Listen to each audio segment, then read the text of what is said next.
Hi, good evening. It's a Saturday today, so I'm going to make some elaborate cooking. I'm trying to make chicken pot, and some veggies, Indian lettuce. And I thought of one thing. Since I'm doing a series on leftover food and how you can make it tastier, better instead of just throwing it, and don't waste food series, I thought let me show you something that I'm going to make today. So I want, I don't eat snacks. So what I do is I soak beans, be it black gram or kala chana, or green beans, sprout them, and that's what I have as snacks right in the evening or during the day. And sometimes these things are left over, especially the horse gram, which is the black gram, right? And I had some leftover here. Come closer, Julie. I've got some leftover here, which have sprouted. Beautiful. These are like you cannot get any better protein than this. And I said, let's make something with it. And again, on a Saturday, going for a long run, you start to think about what you're going to do with that food. I said, let me make fish cake with this. Now, I'm not going to add fish. So again, pure vegetarian. But you know the Thai fish cake? Again, most people who are vegetarian miss that because you can't get a vegetarian kind of equivalent of that. But with this, it's high protein. You do it and you use the same ingredients that you would use in a fish cake, you get the same flavor. Fry the same way, do it the same way. So that's the whole idea. So let me show you the ingredients. Again, leftover bean sprouts that I don't think I'll be able to, not bean sprouts, sorry, this is horse gram or kala chana sprouted. I won't be able to eat it, so instead of throwing it, we're making what I'm going to make. And the same ingredients are very simple. We've got some lime leaf. This is what they use in the Thai fish cake. Ginger, and I'm going to paste them. Okay, I'm going to make it into a blend. All of that, garlic, ginger, and two lime. I've removed the seeds, and of course the chili. So this is what I'm going to do. I'm going to just make it into a paste. First, the first step is to make it into a paste. I'm going to put all of it to go. Again, this series about not wasting food, right? This all goes in. Yeah. And then the two chilies, I just crack them up, put them in. The lime leaves goes in next. That's about it. Just again, not wasting food, just get things done, easy to cook, no issues. That goes in. The garlic goes in, and these are shallots, 2 shallots, they go in. The ginger goes in, I think, in, and then I will put squeeze the lime, and I'll put a little bit. I'm going to do this, and I'm going to put a little bit of water so that this thing is properly mashed up.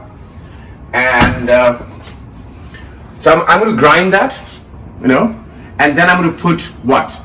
Gram flour, right? Or the gram flour, which is besan. Make it into a mix and fry it. And I'm going to take the steps as we go. Yeah? Hi, so I've made this paste again. It's all done properly. What I'm going to do is I'm going to put the paste in my mixing bowl. And here is an important ingredient that is always added in a Thai fish cake. It's kind of a Thai chili paste, as it says, and it's added to the paste.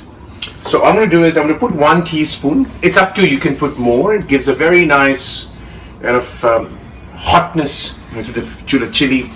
So I've got my paste in here, right? And what I'm going to do to this, again, this you can buy off the shelf anywhere you want. It's a Thai chili paste that people use for making fish cake, which I generally do. So I'm going to use kind of, it can be very hot, yeah? Kind of 1 teaspoon of it in there, right? That goes in. And then, as a kind of, to make sure that, you can use flour, all-purpose flour, but because I'm using black gram, I'm going to use the gram flour, which is called besan in India. I try and keep these in freezer, fridge, right? Then not a freezer, sorry, in the fridge, in a vacuum sealed bag, so they don't get spoiled because you don't use this all the time. So I'm going to use 3 heap tablespoon, right?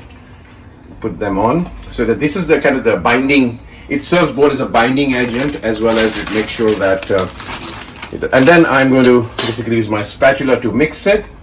And the last step is really, we're going to use this the very same, exactly the same way that you fry the fish cake. So you'll come back and do the last step, right?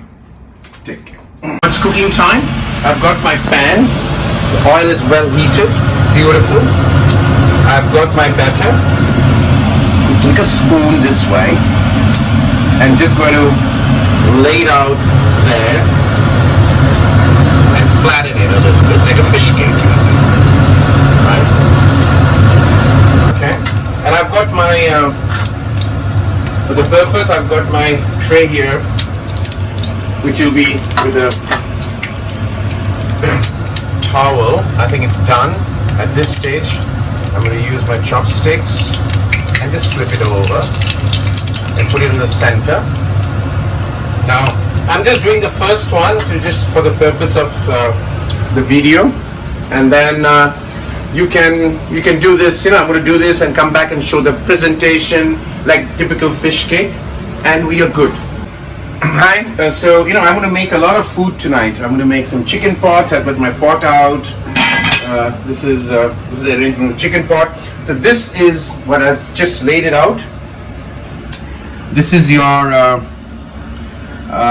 fish cake, vegan fish cake. I would call it vegan fish cake, which is made from kala chana, and all ingredients the same as that we would make with fish cake. And then, as like fish cake, I've got my classic sweet and sour chili Thai sauce, and I'm going to put a little bit of that to dress it up. Not much. Just dip a little bit and you're done.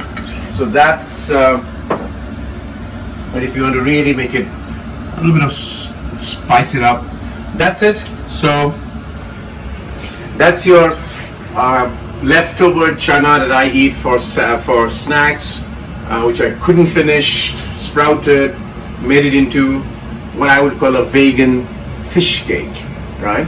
So again, in the continuation of do not waste food. Enjoy, stay healthy, and don't waste food.